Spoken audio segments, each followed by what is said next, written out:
Өнөөдртэй хуваалцсан ярилцлагын нэвтрүүлэг үзэгч та бүхэнд хүрэхэд бэлэн боллоо. Энэ удаагийн дугаарт хүчирхийллийн эсрэг үндэсний төвийн сэтгэл зүйч Дүлгөөнийг урьж оролцуулж байна. Таны энэ өдрийн мэндийг хүргэе. Сайн байна уу? Тэгэхээр энэ удаагийн дугаарт маань нэг онцлог зүйл нь бол яг одоо бол гендер суурилсан хүчирхийлэлтэй тэмцэх 16 хоногийн аян маань өрнөд яг эд дундаа явж байна. Тэгэхээр хойлоо яриагаа бол яг энэ аяны хүрээнд бас эхлэе гэж бодож байна. Хүчирхийллийн эсрэг үндэсний төвөөс яг энэ гендер суурилсан хүчирхийлэлтэй тэмцэх 16 хоногийн аяны хүрээнд яг ямар ажлуудыг хийж гүйцэтгэж байна тийм ээ. За, гендер суурилсан хүчирхийлэлтэй тэмцэх 16 хоногийн аян нь жил болгоны 11 сарын 25-ны өдөр буюу гендер суурилсан хүчирхийлэлтэй тэмцэх өдрөөс эхлээд 12 сарын 10-ны хооронд 16 хоногийн өдрөөр үргэлжилдэг буюу хүний эрхийн өдрөөр дуусгаруулдаг гэсэн.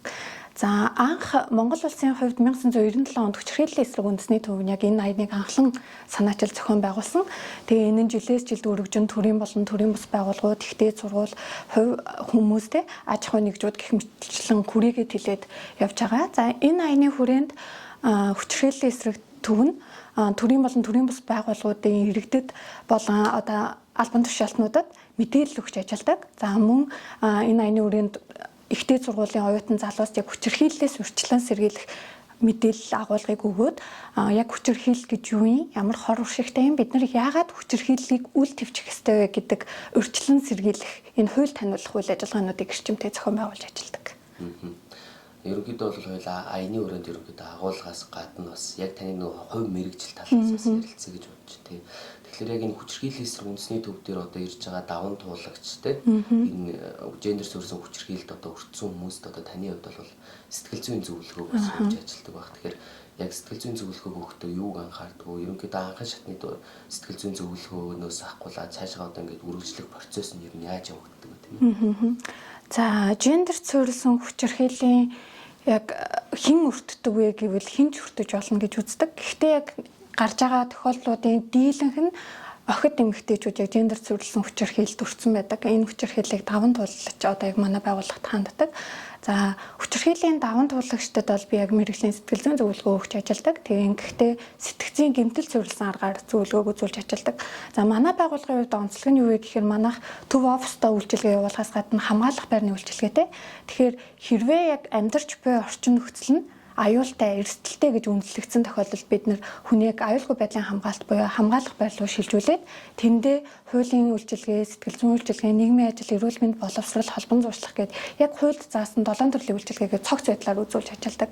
За, амьдарч буй орчин нөхцөл нь харьцангуй аюулгүй гэж үнэлэгдсэн тохиолдолд илүү нөгөө яг төвөөр чиглэсэн үйлчилгээ буюу манай төв дээр ирээд хуулийн үйлчилгээ, нийгмийн ажлын үйлчилгээ, сэтгэл зүйн үйлчилгээнүүдийг авах боломжтой байдаг. За, тэгээд ерөнхийдөө яг хүчирхийлэлд өртсөн хүмүүс заавал мэрэгжлийн үйлчилгээ бол зайлшгүй шаардлагатай. Энэ нь яагаад юм бэ гэхээр хүчирхийлэлд өртсөн хүчирхийллийг даван туулж байгаа хүмүүст хэрвээ энийг яг бэлэн бус байхдаа ч юм уу эсвэл өөрийнх нь итгэлцлийг төрүүлээгүй орчинд энэ мэдээллийг илчлээд байх нь тухайн одоо хүндээ дахин гэмтэл учруулах буюу дахин тэр үйл явдалд автагдаад байгаа юм шиг мэдрэмжийг төрүүлдэг учраас өөрийнх нь сэтгэл зүйн тасар их хор уршигт болоод эхэлдэг. Тийм учраас аль болох мэрэгжлийн байгууллага энэ заавал манай төв байх албагүй яг төрийн байгууллагууд хүүхэд гэр бүл хөгжил хамгааллын хилтэстэй хороод дээр ажиллаж байгаа нийгмийн ажилтан сэтгэл зүйч за магадгүй ерөнхий боловсролын сургуулийн хүүхэд бол сургууль дээрээ сэтгэл зүйчэд хандах нь зайлшгүй шаардлагатай. Тэгэхээр хоёулаа яг одоо нэг анхан шатны зөвлөгөө тусламжийн талаар ярьдаг бол өшөө цаашаа нэг нөхцөл байдал яг нөгөө одоо гол зэг болох нөгөө төр хамгаалах байр шүү дээ тийм ээ. Ер нь бол гэхдээ иргэд олон нийтийн хувьд бол яг нөгөө төр хамгаалах байр нөгөө өөрөө бас нөгөө нууцлалтай тийм газар байгаа. Тэгэхээр бас энэ төр хамгаалах байран дээр одоо энэ гендер суурилсан хүчирхийлэл одоо хүчирхийлэлд өртөж байгаа даван туулагч нарт бас мөн ямар арга хэмжээг авч тэнд одоо ямар соёнгийн нөлөөлөл ажиллагаа хэрхэн яаж ерөнхийдөө зохиогдож ажилладаг вэ тийм ээ. Тэр талаар бас нэг танилцуулъя. За, гендер суурилсан хүчирхийлэл тэр тусмаа хүүхдийн эсрэг хүчирхийлэл болон бэлгийн хүчирхийллийн кейсүүд манад дээр яг хандаж тэгээд тэр үйлчлүүлэгчтэй манайх түр хамгаалах байран дээр байрлуулж үйлчилгээ авдаг. За энэ тохиолдолд болохоор яг сэтгэл зүйчийн хувьд бол түр хамгаалах байран дээр ганцаарчилсан болон бүлгийн ярилцлага зөвлөгөөг зохион байгуулж ажилладаг. За бидний хувьд болохоор ганцаарчилсан зөвлөгөөний ихэвчлэн урлагийн сэтгэл зүйн арга болон сэтгцийн гэмтэл суурилсан аргаар яг үйлчлүүлэгчтэй хандаж явдаг бол бүлгийн зөвлөгөөний хувьд яг ойролцоо насны ижил зүйлийг даван туулж байгаа яг нэг ойролцоо насны эмэгтэйчүүд эсвэл хүүхдүүдийг бүлгээр нь суулгаад яг тухайн хүнд би ганцаараа биш юм байна. Энэ асуудлыг давж чадах юм байна. Энэ нэг зүйл ч гэсэн хүнд өөр мэдрэгддэг юм байна. Би энийг илэрхийлвэл намайг ойлгох хүмүүс байгаа юм байна гэдэг мэдрэмжийг төрүүлэх нь маш чухал байдаг учраас бүлгийн зөвлөгөөг бас эрчимтэй зохион байгуулж ажилладаг гэсэн үг. Тэгэхээр яг нэг одоо сэтгэл зүйн хувьд бол одоо гүн ямралд орсон тийм одоо бас нөгөө ийм хохирогжуулаад гэдэг юм даван ийм одоо хүмүүс ирж байгаа шүү дээ. Тэгэхээр тэдгээр хүмүүсийг яг сэтгэл зүйн зөвлөгөө өгснөөрөө ямар яг ач холбогдолтой вэ тийм ээ. Ерөнхийдөө эдгээр хүмүүстэй ерөнхийдөө нөгөө насны бүлгэрээ бас өөр байгаа. Тэгэхээр ерөнхийдөө арга барилын хувьд сэтгэл зүйн зөвлөгөө талаас ерөнхийдөө ямар арга аргачлалаар бас илүү нарийн бас ингэж ажилладаг тийм. За үйлчлүүлэгч бүр дахин давтагдчихгүй өөр ингэсэн онцлогтой, өөр ингэсэн даваа тал үнэт зүйл зан чанартай байдаг. Тэгэхээр яг сэтгэл зүйн зөвлөгөөгөөр ярьж байгаа зүйл нь би ямар нэгэн арга зүйлийг зааж өгөхдөө ерөөсөө гол биш байдаг. Гол нь үйлчлүүлэгч өөрөө өөрийнхөө нөөц болцоо гаргаж ирэх. Магадгүй дотроо түгжигдээд төдийлөн илэрхийлж чаддаггүй, хэн нэгэнд очиод хэлж чаддаггүй тэр зүйлээ яг аюулгүй өөрийг чинь итгэх боломжтой нууцыг хадгалдаг тэр орчинд нь өөрийгөө илэрхийлэх цаашаад энэ өөрийгөө илэрхийлсэн цагт болохоор мэдрэмжээ хүлээн зөвшөөрж байгаа тохиолдолд цаашаад би юу хийж чадах вэ гэдэг үйлдэлүүд яригдаж эхэлнэ. Гэтэл энэ зүйл илүү ингээ хаалттай байгаа дэвэл магадгүй зөвхөн үйлдэл төвлөрөөд энэ нь өөрөө буцаад үр дүн талаасаа бол тэмж сайн үр дүн гардаггүй гэж ойлгож байна л да. Тэгэхээр хүүхэд болгоны хувьд нас сэтгэхгүй онцлогоос нь шалтгаалan өөр арга барил ашиглана. За нэг асуудлын хувьд адилхан харагдаж байгаа ч гэсэн тухайн асуудлыг даван туулж байгаа байдал нь дотроо мэдэрч байгаа байдал нь хүн болгонд харилцаа адилгүй байдаг. Тэгэхээр яг тэр хүн болгоны харилцаа адилгүй онцлогийг нь ойлгоод тэр хүнийг ойлгож чин сэтгэлээсээ сонсож ямар нэгэн шүүмжлэл буруутгалыг мэдрүүлэхгүйгээр тэр хүнд өөрөө өөрийгөө илэрхийлэх боломжийг олгоно гэдэг нь сэтгэл зүйн зөвлөгөөний хувьд хамгийн чухал алхам байдаг. Тэгэхээр энэ охид эмэгтэйчүүдийн одоо эсрэг үйлдэгч гэмт хэрэг энэ жилийн хувьд бол одоо нөгөө захим орчинд техник технологи ашиглан үйлдэгч одоо гэмт хэрэг бол одоо яг хамгийн одоо ноцтой том асуудал гэж одоо энэ жилийн аяны хүрээнд бол ингээд агуулга нь бол гарчаад байгаа шүү дээ тийм ээ. Тэгэхээр энэ захим орчинд одоо үйлдэгч одоо охид эмэгтэйчүүдийн эсрэг одоо нөгөө үг хэл үзэл бодол одоо энэ бүх зүйлийг ингэж доромжлох тийм одоо харлуулах ч гэдэг юм уу одоо энэ үйлдэлүүд бас ихэн гарч байгаа шүү дээ тийм ээ. Тэгэхээр энэ дэр захим орчинд одоо суурилсан энэхүү хүчирхийлэл одоо энэ хувийн доромжлох орон зайд нь халдах ч гэдэг юм уу нэг бол хувийн мэдээллийг ингэж авах эдгээрд одоо ингэж одоо энэхүү одоо хүчирхийлэлт ингэж нэг өртөж эмэгтэйчүүдийн хувьд ерөнхийдөө сэтгэл санааны хувьд одоо ямар л одоо хямралт анх шатны байдалд одоо өртөж болох вэ тий. Тэр тал дээр бас охид эмэгтэйчүүд маань өөрийн зүгээс одоо ямар арга хэмжээ авч болох вэ? За сүүлийн үед бол яг технологи ашиглан үйлдэж байгаа хүчирхийллийн тоо эрс нэмэгдэж байгаа. За энэ нь болохоор хүчирхийллийн шин төрөл гэж бол үздэггүй. Юу вэ гэхээр нөгөө хүчирхийллийн одоо яг хэлбэр төрлүүдэд илүү технологи ашиглаж хүч нэмэх байдлаар хүчирхийллийг үйлдээд байна гэсэн үг. Энэ цаг үетэйгээ одоо нийлүүлээд технологиг зориуд юм одоо яг зорилгын бусаар тухайн үнийг тий хохирох байдлаар ашиглаж байгаа хүчирхийллүүд бол эрчимтэй өсөж байгаа. За энэ төрлийн хүчирхийлэлтэд тэмцэх хамгийн чухал алхам бол энэ төрөнд хүчирхийлэгч өөрөө хүчирхийлэл үйлдэхээ зогсоох. Ахин хүчирхийлэл үйлдэхгүй байхад чиглэх нь хамгийн яг гол зорилго нь. За үүний дараагаар яаж урьдчилан сэргийлэх вэ? Охид эмэгтэйчүүд харин юу хийж өөрийгөө яаж хамгаалах вэ гэдэг зүйлийг ярина. Эхлээд бол хүчирхийлэл үйлдэгчийг зогсоох талаар илүү ярьж тэр тал дээр нь бол хууль шүүхийн байгууллагууд эрчимтэй ажилладаг гэсэн. За технологи ашиглан үйлдэж байгаа хүчирхийллийн нэг онцлог нь юу юм бэ гэхээр хүмүүс энэ төрлийн хүчирхийллийг төдийлөн мэдгүй байгаа. Ийм зүйл байдаг л мэд тэ. Хэвийн байдаг л энэ тэнд хандах шаардлагагүй мэт ойлгоод байгаа нь энэ хүчирхийллийг илрүүлэхэд нэлээд хүндрэлтэй нөхцөл байдлыг үүсгэж байна. Технологи ашиглан одоо үлдэж байгаа хүчирхийлэл нь газар зүйн байршлаас үл хамааран зорилтод хүндээ шууд хүрдэг учраас энэ хор уршиг баг илүү хортой байх боломжтой. Зарим тохиолдолд энэ нь сэтгэл санааны дарамт, эдийн засгийн хохирлыг яг бодит биеэр учирж байгаа хүчирхийлэлтэй адилхан тэр битгий хэл илүү ихээр хүртүүлэх эрсдэлтэй байдаг. Гэтэл олон нийт маань болохоор яг нөгөө бие махбодын ч юм уу бэлгийн хүчирхийллийг л хор уршиг өндөртэй, бусад төрлийн хүчирхийллийг хор уршиг харьцангуй багатай гэж ойлгоод байна. Технологи ашиглаж үлдэж байгаа хүчирхийлэл дундаа одоо яг хамгийн их түгээмэл үлдэгдээд байгаа хүчирхийлэл нь цахимаар өргөх буюу grooming гэдэг одоо явал улсын нэвшилтэй энд хүчирхийлэл байгаа тань л та. Энэ нь юу юм бэ гэхээр ялангуяа бага залуу насны охид руу чиглэж өөрийгөө тухайн насны одоо эрэгтэй мэдтэй тухайн насныхын ойролцоо насны хүн мэд одоо дүр үзүүлээд магадгүй тийм цахим зураг ашиглах ч юм уу. Тэгээд удаан хугацааны турш харилцаа тогтоогоод яг чин сэтгэлээсээ энэ хүн надтай харьцаад байна да, энэ хүн надтай уулзахыг хүсээд байна да гэж бүр мэдрэмж төрүүлэх хэмжээний тийм их цаг хичээл зүтгэлийг гаргачаад яг бодтоор уулзах үедээ харамсалтайгаар хүчирхийллийг үлддэг.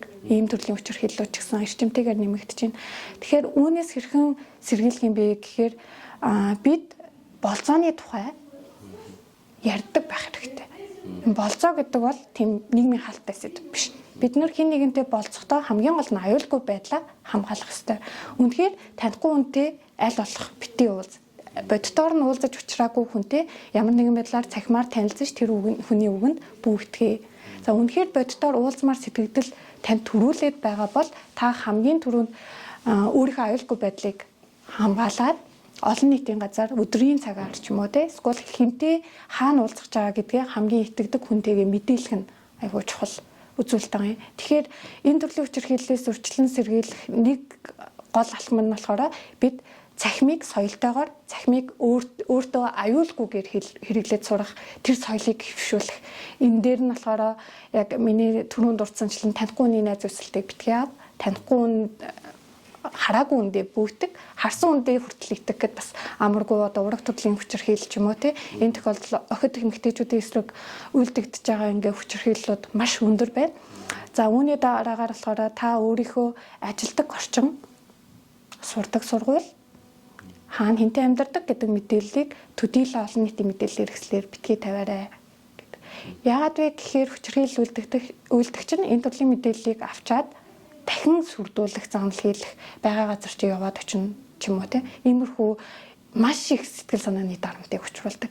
Тэгээд энэ их сэтгэл санааны дарамт нь үргэлжилсээр байгаад харамсалтай тохиолдлуудыг хийх те өөрийнхөө эрүүл мэндийн насыг хохирох хүртэл тохиолдлууд гардаг. Тийм учраас хэрвээ энэ төрлийн хүчирхийлэл хин нэгэн өртөөд байгааг та мэдвэл эсвэл та өөрийгөө өртөх эрсдэлтэй эсвэл өртсөн бол мэргэжлийн байгууллагад нэгтгээд хандаад үзээрэй. Магадгүй сургуулийн нийгмийн ажилтан, сэтгэл зүйч, за хороод лугаа те эсвэл хүүхэд гэр бүл хөгжлийн хэлтэс цагдаагийн байгууллага руу заавал мэдээлж авах хэрэгтэй. Зөв. Тэгэхээр ерөнхийдөө хоёул бол энэ хүчирхийллийн ерөнхийдөө олон төрөлтэй шинж хэлбэрийн талаар бас тодорхой мэд үзэгчтэй ойлгох мэдлэгийг бас өгсөн баг гэж бодож байна. Тэгээд та бүхэн ерөнхийдөө ярилцах хугацаа маань ер нь бол өндөрлөх төгсж байна. Тэгээд хамгийн сүүлийн асуулт бол яг нөгөө охид эмэгтэйчүүд маань одоо хүчирхийлэлд өртлөө гэхэд нөгөө сэтгэл зүйчтэй ингэж ярилцах, хандах, сэтгэл зүйчд хандах нь одоо ямар ач холбогдолтой талаар ерөнхийдөө хоёлаа нэг та нэг хамгийн сүүлд нэг мэдээлэл өгөөд тэгээд хоёлаа нэг ярилцлага өндөрлөе гэж бодож байна тийм ээ. Охид эмэгтэйчүүд маань нөгөө нэг яг хүчирхийлэлд өртөө яг энэ хүнд байдалд орж идэг юм тийм ээ. Энэ үедээ яг нөгөө хаана хандхаа мэддэггүй. Тэгээд одоо хамгийн түрүүнд цагдаа болон одоо хүчирхийллийн үндэсний төв гэдэг юм хүчирхийллийн эсрэг энэ байгууллагууд ингээ хандхаас биш ер нь бол ингээ цаашлаад ингээ сэтгэл зүйчтэй ярилцах нь ямар чухал ач холбогдолтой юм бэ тийм энэ талаар нэг ерөнхийдөө нэг мэдээлэл өгөөд хоёлаа яриа. За ер нь энэ 16 оны айныг эрчимтэй өрнүүлээд байгаа шалтгаан юу юм бэ гэхээр хүмүүс за зөвхөн охид эмэгтэйчүүд гэлгүй яг хоо дийлэнх тохиолдолд нь охид эмэгтэйчүүдийн хүчирхийлэлд өртдөг нүнэн гэхдээ яг хүн бүр амьдарч буй орчиндөө сурч буй сургуультаа ажиллаж буй газартаа гудамж талбайд болон цахим орчинд аюулгүй байх хэрэгтэй. бид өөрсдийн эрхээ мэдээд хэрэгжүүлдэг, магадгүй хэрэгжүүлдэг байгууллагаас нь шаардлага тавьдаг. Тэр эрхийн мэдлэгтэй, хүний эрхийн мэдрэмжтэй байдал нь өөрөө чухал байгаа юм. Харамсалтайгаар энэ төрлийн хүчирхийлэлд өртсөн бол та энэ тэргуунд цагдаагийн байгууллага болон одоо яг хууль шатны байгууллагад нь хандхаас гадна өөрийнхөө сэтгцийн эрүүл мэнд сэтгэл зүйдээ тусламж үзүүлэх тэр яг номер 1 алхам нь өөрөө мэрэгжлийн сэтгэл зүйч байгаа юм л та. За мэрэгжлийн сэтгэл зүйчэд хандах нь яг бусад хүнд ярилцахаас, бусад газар хандхаас яг ямар ялгаатай юм бэ гэхээр мэрэгжлийн сэтгэл зүйч хохирогчийг хизээч буруутгадаггүй. Тухайн үнийг бүрэн ойлгосон мэдрэмж төрүүлдэг. Бүрэн ойлгосон мэдрэмжтэй хүн өөрийнхөө одоо яг дотор илэрхийлэгдэх гээд байгаа тэр мэдрэмжүүдийг ил гаргаж магадгүй олон жилийн турш хоригдсон тэр дуу хоолой, дотоод дуу хоолойгоо нийгэмд гаргах тэр одоо яг хүчтэй гэдгийг мэдэрдэг. Хүн болгонд өөрт нь яг өөрийнхөө төлөө тэр зүтгэх хүч нэдэг. Тэгэхээр яг мэрэгжлийн сэтгэл зүйчэд хандсанаар та маш нөгөө яг онлын дагуу онл практик дээр ажилласан хүн системтэйгээр яг ямар нэгэн байдлаар дахин өөрийгөө гэмтэх эрсдэл учруулахгүйгээр олон удаагийн уулзалтаар нэг одоо жишээ нь хизээ сэтгэл зүйн зөвлөгөө нэг уулзалтан дээр бүх зүйлийг яриад болоо гэд гаргадаг байхгүй. Сэтгэл зүйн зөвлөгөө зарим тохиолдолд 8 удаа за сэтгэл зүйн үйлчилгээнүүд бол бүр 8-аас 20 хэдэн уулзалт хүртэл үргэлжилдэг. Тэгэхээр энэ олон уулзалтын турш яг ингээд системтэйгээр яг өөрийн гэсэн одоо онлын арга барилаараа яг ажиллаад тухайн хүнд өөрийнх нь нөөц болцоог ойлгуулдаг. Өөртөө итгэх итгэл нь улам буураад байгаа бол тэр мэдрэмжүүд сэрэгдэг. Тэгээ энэ нь цаашлаад тухайн хүний өөрийгөө үнэлэх хүнлэмж, нийгмийн харилцаа, магадгүй нөгөө нэг эрүүл мэндэд гараад байгаа асуудлууд, нойрны хэмнэл, хооллолт, тэ утсан донтох ч юм уу ямар нэгэн юм нөгөө нөхөх хариултлуудыг багасгах. Энэгээрээ дамжуулан зөвхөн сэтгэл зүйн зөвлөгөө хохирогчд юм уу даван туулагчид үйлчилгээ үзүүлээд дуустдаггүй. Юу вэ гэхээр хинд нэгэн хүчирхийллийн даван туулагч боллоо гэхэд тэр хүний ард байгаа гэр бүл дахиад бас сэтгэл зүйн хувьд тэр хор хохирлыг мэдэрч идэг. Тэр яг нөгөө хайртай хүнтэйгээ адилхан тэр асуудлыг даван туулах шаардлагатай болж идэг. Тэгэхээр мөн цаашлаад гэр бүлийнхэн тэр уур амьсгал харилцаанд нь тухайн гэр бүлийн гишүүдэд энэ асуудлыг хэрхэн даван туулж, хэрхэн дасан зохицож өөрсдийнхөө цаашдын ирээдүйн амьдрал тэр итгэл найдвар хүсэл мөрөөдөлтөөгөө үргэлжлүүлэн амьдрах вэ? Энэ асуудлыг хэрхэн аль болох тэр зүйлд бага нөлөөлөх вэ? Хор уршигыг хэрхэн багасгах вэ? Аль болох бууруулах вэ гэдэг тэр зүйлийг л яг мэрэгжлийн сэтгэл зүйч системтэйгээр үзүүлж чадна. За баярлалаа. Та бүхэн өнөөдөр ерөнхийдөө ярилцах цаг өндөрлөж байна. Тэгээд өнөөдөр манай бас энэ хуваалцсан ярилцсан нэвтрүүлэгт урилгаар ирж оролцсон танд баярлалаа. Тэгээд өнөөдрийн ярилцлагын нэвтрүүлэгт маань хүчирхийллийн эсрэг үндэсний төвийн сэтгэл зүйч төлгөө оролцлоо. Баяртай үзэгчтэй.